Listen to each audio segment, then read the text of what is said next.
কিছু কিছু মাইয়া আমার প্রশ্ন কইরা কয়, ভাইয়া আরে পুরুষ মানুষ তো শুধুমাত্র নারীর দেহের পাগল হয়।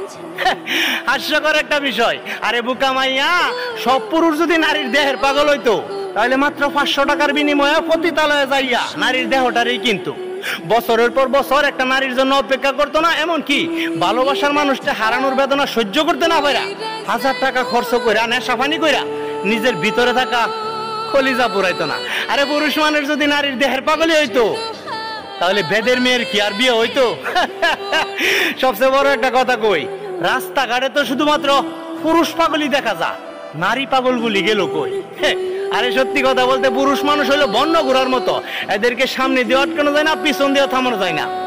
একমাত্র উপায় হইল ভালোবাসা দিয়ে মন জয় করতে হয়।